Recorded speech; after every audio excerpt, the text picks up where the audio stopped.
ბატონო ოფიცრებო.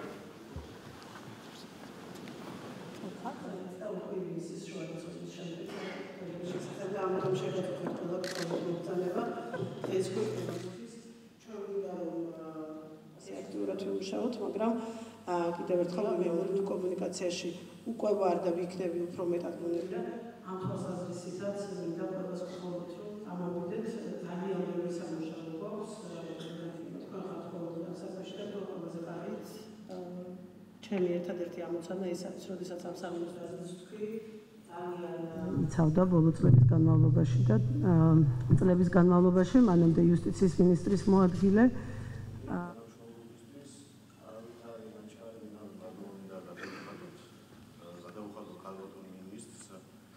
დაუბრუნდი საქართველოში და რა თქმა უნდა ეს რიტორიკული კითხვა, იმიტომ რომ ვფიქრობ რომ ეს ისე მოგესალმებით. მინდა წარმოგიდგინოთ თავდაცვის სამინისტროში ახალი მინისტრის მოადგილეები. დღეს გქონდა ჩვენ შეხვედრა პრემიერთან და ამის შემდეგ ბუნებრივია შევხვდით სამინისტროს პირად შემადგენლობას და ეხლა უკვე ჯერი დანარჩენ საზოგადოებაზეა. ჩემი პირველი მოადგილე იქნება დავით ებრალიძე. ბატონი დავითი გახლდათ ფინანსთა მინისტრის მოადგილე ჩვენი ხელისუფლებაში მოსვლის შემდეგ.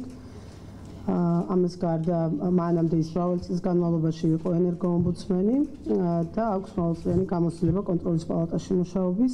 შესაბამისად, მისი ამ პროფესიული გამოცდილებიდან გამომდინარე, იგი უხელმძღვანელებს და ჩაიბარებს ძირითადად ფინანსების, ლოჯისტიკის, შესყიდვების სამინისტროში მართვასთან დაკავშირებულ მიმართულებებს. თავდაცვის სამინისტროს საპარლამენტო მდივანი, რომელთაც თქვენ უმრავლესობას ხშირად მოუწევს ურთიერთობა უკვე ქუთაისში შესაბამისად, იქნება ბატონი ბესო ლოლაძე. ბატონი ბესო გახლავთ პოტსდამის უნივერსიტეტის დოქტორი, ის სულ რამოდენიმე კვირაა რაც დაბრუნდა საქართველოში. მანამდე გახლდათ საქართველოს საკონსტიტუციო სასამართლოს წევრი, იუსტიციის მინისტრის მოადგილე და სახელმწიფო სამსახურში მუშაობის დიდი გამოცდილება აქვს. მესამე მოადგილე გახლავთ ქალბატონი ანა დოლიძე. ანას ალბათ ყველაზე უკეთ იცნობთ, იცნობს მედია და ჩვენი საზოგადოება. ანა ორი დღე რაც დაბრუნდა საქართველოში, მას ერთი კვირით მოუწევს უკან დაბრუნება რომ დაასრულოს კანადაში თავისი საქმიანობა უნივერსიტეტში და შემდეგ უკვე დაგვიბრუნდება სრულფასოვნად. ანამ იმის შემდეგ რაც თქვენ მას იცნობდით, დაამთავრა კორნელის უნივერსიტეტი, მასაც აქვს ასევე დოქტორის ხარისხი, საერთაშორისო სამართლის დოქტორია და ამჟამად კითხულობს დასავლეთ ონტარიოს უნივერსიტეტში, არის პროფესორი სამართლის სკოლაში.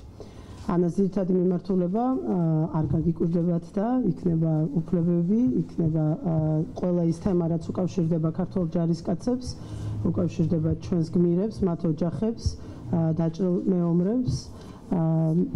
კიდევ ორი მოადგილე უნდა დავნიშნოთ, მაგრამ ჯერჯერობით სამწუხაროდ ადამიანები, რომლითთა მოადგილეობას ვაპირებთ, საბედნიეროდ ისინი ასევე სწავლობენ დასავლეთში და ასრულებენ დოქტორანტურის პროგრამებს და შესაბამისად ივნისის ბოლომდე ვერ შემოგვიერთდებიან და უკვე მათი წარდგენა იმის შემდეგ მოხდება, რაც დაბრუნდებიან საქართველოში.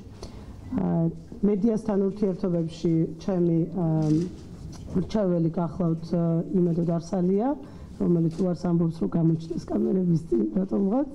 იმედოს ყველა იცნობს, დარწმუნებული ვარ, რომ მასთან ურთიერთობა არ გაგიჭირდებათ. ჩვენ ვგეგმავთ, რომ ეს სამინისტრო მაქსიმალურად შესაძლებლობის ფარგლებში მისი სპეციფიკიდან გამომდინარე აბსოლუტურად ღია გახსნილი გამჭვირვალე იყოს მედიისთვის. ყველაფერი, რაც ამ სამინისტროში ხდება და ჩვენი საზოგადოების ინტერესში იქნება, თქვენ ყველაფერ ამაზე ხელი მიგიწვდებათ, ბუნებრივია.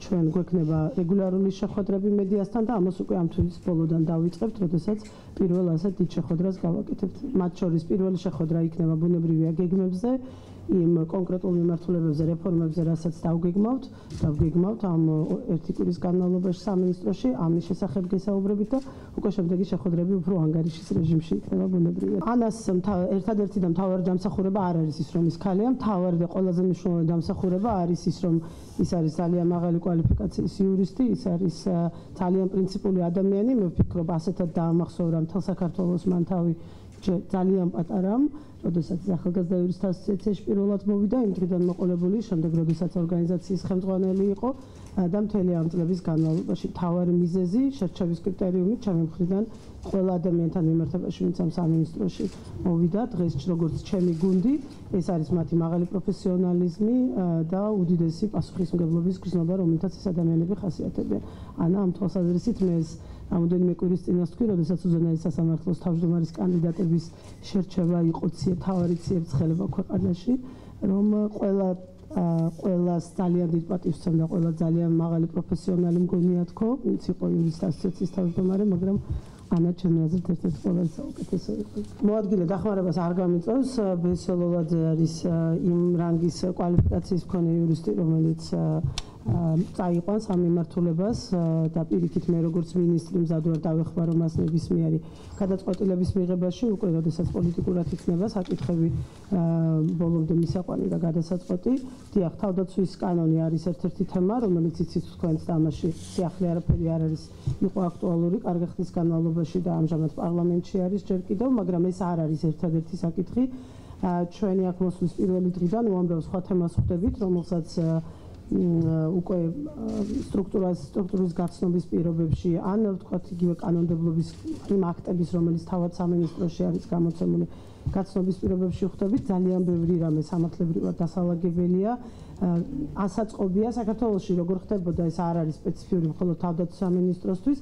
წლების განმავლობაში მინისტრები იცვლებოდნენ და შესაბამისად ყველა მინისტრს რაღაცა ტიპის ცვლილება შექონდა ხოლმე, არა მხოლოდ იმ ერთ კანონში, არამედ სხვადასხვა კანონებში, ისე რომ ხშირად იმის ყურადღების მიქცევა იმისთვის, თუ ანგარიშგაწევა იმის დანარჩენ კანონში რა ეწერა, აღარ ხდებოდა. მთავარი იყო იმ მომენტის კონკრეტული აუცილებლობა დაეკმაყოფილებინათ და ამან ბუნებრივია წარმოშვა ბევრი პრობლემა ჩვენს კანონმდებლობაში, ბევრ შემთხვევებში კოლიზიურია კანონი, ბევრ შემთხვევებში ერთმანეთთან თავსებადობის პრობლემები აქვს სხვადასხვა სამართლებრივ აქტებს, რაც ამ სფეროს არეგულირებს, ამიტომ ერთ-ერთი ამოცანა და მიზანი ჩვენი ესეც იქნება, რომ დავალაგოთ ეს სისტემა, გავმართოთ თავიდან ბოლომდე მთელი კანონმდებლობა, დაწყებული თავარი კანონიდან, რომელიც თავდაცვას შეხება და დაასრულებული იმ აქტებით, რომელსაც თქვათ იგივე მინისტრი გამოსცემს. ეს მე ვფიქრობ, რომ ძალიან მნიშვნელოვანი საქმეა, რომელიც უნდა ავწიოთ ერთად. ჩვენ ნატოს დროშა დავიყენეთ დღეს გვერდში, ბევრი რამის ნიშნად და პასუხად ვემზადებით ვარშავის სამიტისთვის.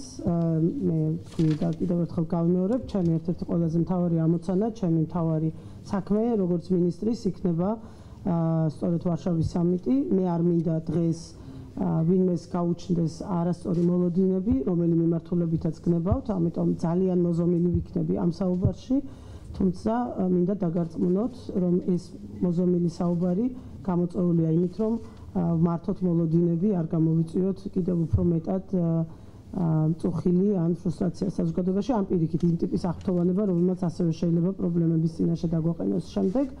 ჩემი ამოცანა ნათელია, თქვენთვის სიურპრიზი არ არის, მე მინდა საქართველოს ნატოში მალე. ეს არის ჩემი როგორც მოქალაქის პოზიცია, ჩემი როგორც პოლიტიკოსის პოლიტიკური პოზიცია და ამ წუთას ჩემი როგორც თავდაცვის მინისტრის პოზიცია.